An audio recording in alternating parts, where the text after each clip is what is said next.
Hey guys, and welcome to Jay's Nest. Today we are going to do a garden tour. I'm really excited because there are a lot of things that need to be harvested, and this garden has really been my pride and joy this year. It's gotten me through a lot.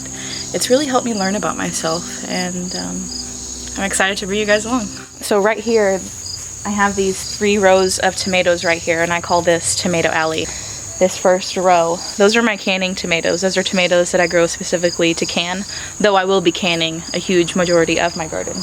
And then these other rows are just some varieties of things that I like, and some of it's ready to harvest, so let's go. This tomato right here is the honeybee cherry tomato. I'm actually finding that these skins are a bit thicker than what I would personally like. I really grow cherry tomatoes to sun dry them, to dehydrate them. I really enjoy doing that. I wouldn't say this is my least favorite cherry tomato this year, but it's definitely not one of my favorites. But you know, I really enjoy the orangey tomatoes because they kind of taste more like fruit to me. You know, some tomatoes can be really savory and salty in its flavor, and I do find these to be a lot sweeter. Usually orange tomatoes are.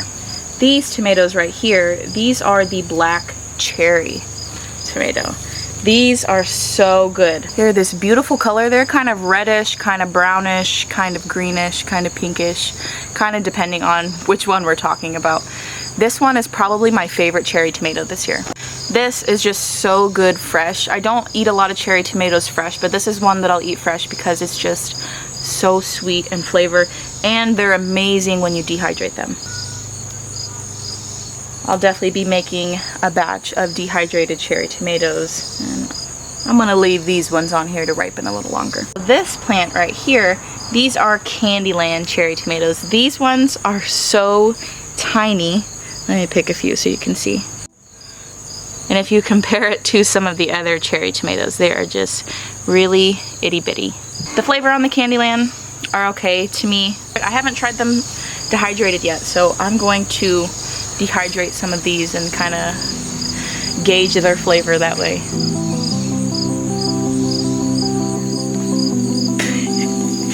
So many tomatoes. So I want to show you some of these huge tomatoes that I have. So this is probably one of the biggest tomatoes in my garden. It's starting to blush. So beautiful. This is a delicious hunt, and the seed store I bought it from says that these tomatoes get like 2 to 3 pounds, and all of the tomatoes on this plant are pretty large. I grew a few this season and most of them died. They really didn't survive. It's pretty sick. And I'm still learning about plant diseases. You know, I'm still new to gardening, and I'm learning about some of the deficiencies that can come with gardening and soil and how that affects your plants. And the soil that I used this year wasn't great, so I'm not surprised that some of my garden is a bit sickly right now. But if we're wanting to talk about one of my favorite tomatoes, it has to be this beauty right here. Wherever the sun touches it, it turns this purple color, and when it's ripened, this green part will actually turn red, so that's how you know when they're ripe. But man, it is a beautiful tomato. Ooh, yikes, I'm just now seeing this. This fruit is rotten. I wonder what happened there. Probably bugs. A lot of bugs this season. Over here, I have this beautiful, majestic sunflower. It is a red sunflower, so I'm really excited to see what that looks like when it's in bloom. I do have some zinnias over here. This is my first time growing zinnias, and I am in love with them. Absolutely in love with them.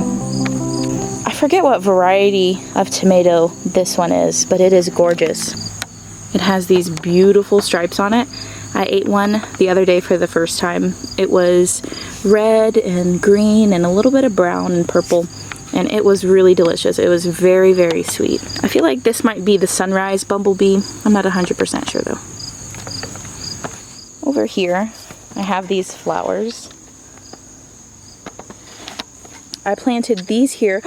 Oh my goodness! This is my first time seeing this. I am so freaking excited. So I planted these right here. These are for monarch butterflies. Oh my goodness. Oh, focus.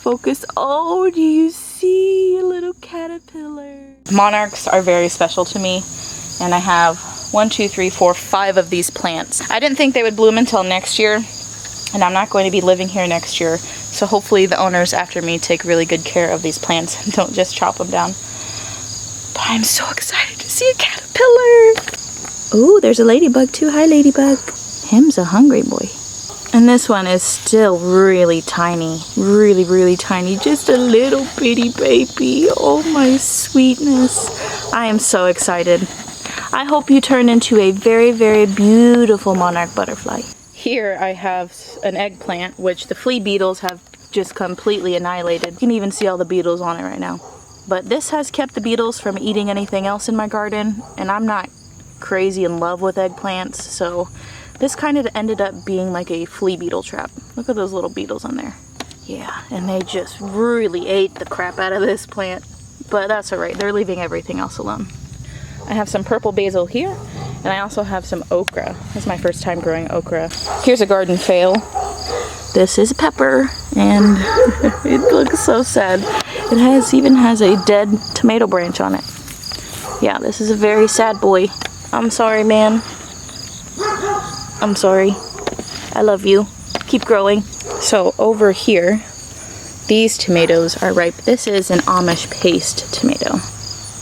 There is a bit of cracking on this. We've just had so much rain on and off. A little ugly looking, but it'll do. And sometimes it happens when you're growing things from home. They crack and sometimes they look a little ugly, but you can just cut off these parts and use them like normal. So these yellow pear tomatoes, some of these look about done. These could probably stay on the vine a little longer, but these are really good. I really enjoy dehydrating these yellow pear. These are the indigo pear drop. So they're yellow pear tomatoes, but they have purple shoulders. I do have some peppers producing. We haven't really harvested a whole lot of peppers this season. The plants have just been small. Look at these ones. They just haven't been growing well. I'm really excited for this one. This is the arroz con pollo. There's none on it yet, but we'll see. They just have not been growing well. And then over here, these have been doing crazy well. These are the buena mulata. So it's a purple, spicy pepper. They also turn orange and then they turn red. This one right here was purple and now it's turning orange and it's starting to turn red a little bit. But these are really spicy. I like jalapenos, but these are a lot hotter than a jalapeno. Then I also have a marigold here. I actually just weed-eated earlier today, and there's just chunks. Sorry, marigold. Over here I have some more zinnias, and this one is blooming. And then over here I have a really big tall sunflower. Looks like it's about to bloom soon. And then over here, these are squash. And then I also have a Tigger melon here. I've never tried a Tigger melon, so I'm really excited to try that. I had plans of like putting like a cattle panel here so I could tie them up to it, but cattle panels have been sold out everywhere near me, so that's always fun. I have some lavender that I started from seed that's growing, trying to keep it alive. And then this bed is all Kajari melons. I didn't have enough time in the season to grow a long season watermelon, so I settled for a Kajari melon. So I guess we will see how that does. I did see a few little melons on there. So like all the way down there's a itty bitty melon. This plant is the first one to be producing things. It is cracking like crazy. But it was the first plant we got a tomato off this season, and it is a Brandywine Black. A Brandywine Black tomato. And honestly, I can probably pull these off and bring these in because they're starting to blush. But I like to see how long I can keep them on the vine, but then again, sometimes bugs get to them and sometimes birds and stuff get to them too. I'm not sure what this tomato is, but the one next to it is a Black Beauty. But this one looks about ready. This one looks a bit ugly and cracked. But yeah, this one's ripening really well. So down here is actually a cherry tomato plant that replanted itself from last year. And so I've been harvesting tomatoes off this. It's been weed whacked 3 times this season, all the way down to a nub, and it still grew back. It really has a strong will to live. But I also have cucamelons in here, and cucamelons are super cute and delicious. They are these like little sour pickles. They look like watermelons, but they taste like a lemony sour pickle. Sorry man, my neighbors are being loud over there. These are really, really good, but I like eating them when they're really small. So let me show you what size I like eating them at. I personally like eating them when they're this small, because to me they taste like Hubba Bubba gum without the sugar. So this is about the size, they even get a little bigger than this. This is about the size that you harvest them at. But here, this is the size I like to eat them at. So I like to eat them when they're really tiny. I don't know, they're just so good and sweet at that size. They're pretty good at this size too. It's just sour, you know? Here's what it looks like on the inside. Really cool looking. And then in this area, I also have some cucumber plants as well. This patch right here, man, there are mosquitoes. If you see me ninja, oh yeah, you're gonna see me ninja, because this mosquito's about to, come on, mosquito, where you at? I'm about to pop you real quick. Here is my green bean patch, and I'm actually going to pick some green beans now because they are overdue. I've left a bunch of green beans here to go to seed. Gotcha! I'm sure there's a lot of cross-pollination going on in here because everything is so close together, but honestly, I don't mind. I think it would be fun to create my own varieties. Mosquitoes, man. So I'm video editing, and there is a real battle going on in this video of me versus the mosquitoes, which I call the skeeters. Come at me again. I didn't realize how much it affected the video and how I've had to cut out certain parts, and there's some cursing and me ninja chopping I've left some skeeters. A bunch of green beans here to go to seed. Gotcha. Ha! Gotcha. So I'm literally editing the part of the video that you're watching right now, but it is so funny to me. I've left a bunch of green beans here to go to seed. Gotcha. Ha! Gotcha. Embarrassing. But you know, that's garden life. You got to deal with the bugs in the garden and the ecosystem. I'm sorry. These ones right here are a dragon tongue bush bean. I really, really enjoy this one. They are a yellow bean with these purple stripes. Absolutely gorgeous. Oh, I want you to be looking at me like you look at me. I keep telling myself it will happen eventually. We have this tongue of fire bean, which is green with pink stripes. And then this purple bean.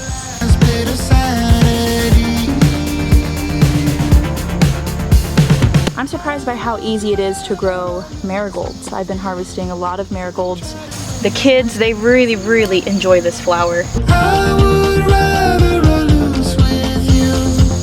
Here I have an orange Russolini cherry tomato, and my gardener said these were the best cherry tomato when you dehydrate them.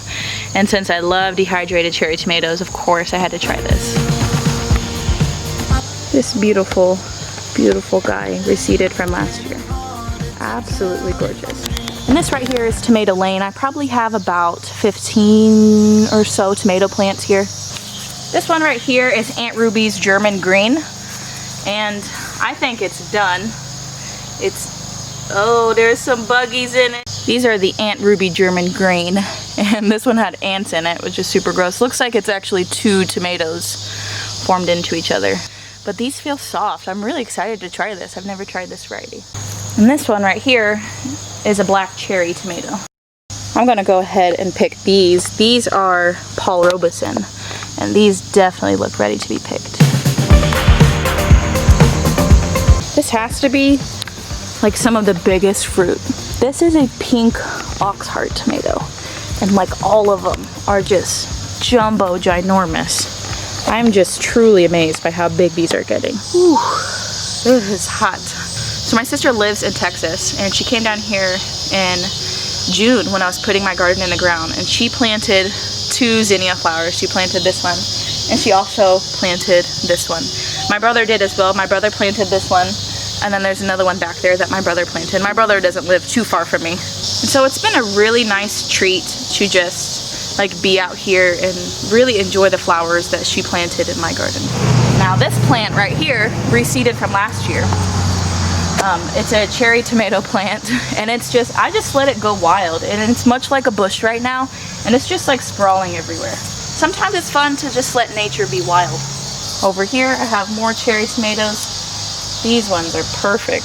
Oh no, this one's split. Yeah, that one's split. I have some sad pepper plants down there. And then this broccoli, the bugs have been eating the crap out of it. I haven't sprayed it. I have like neem oil I could spray with, but I have not sprayed it at all. Man, these worms are getting my broccoli. If you know me in real life, you know I love broccoli. It's one of my favorite things. So being able to grow this is just spectacular. So this part of my yard right here, these are my pineapple tomatillos. So they're the ground cherries. We've been harvesting them a lot. The way that I harvest them is I just wait for them to fall on the ground, and then I harvest them. So here's one on the ground. So they come in this little husk, and you open the husk up, and the berry is on the inside. And this berry tastes much like a raspberry mixed with the pineapple. They're much sweeter when they're orange. This one is still yellow, but still good at this stage nonetheless. This has been a really fun garden snack this year, and I'll definitely grow these every single year. They're hard to get started, seed started. Once they get going, they just keep producing. Oh, they're so good. Over here I planted sweet pea flowers, and it's not the season for it.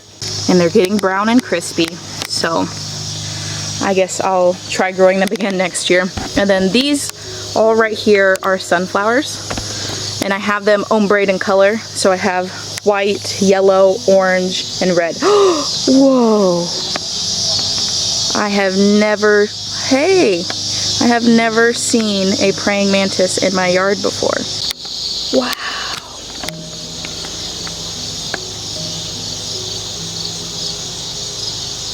I'm just utterly fascinated and amazed.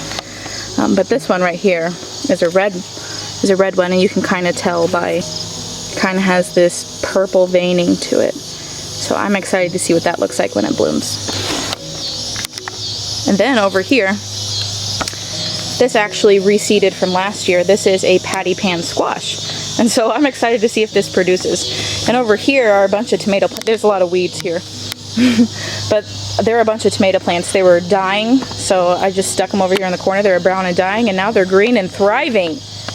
Green and thriving. So I guess we'll see if we get any tomatoes out of there. Well, the sun is setting.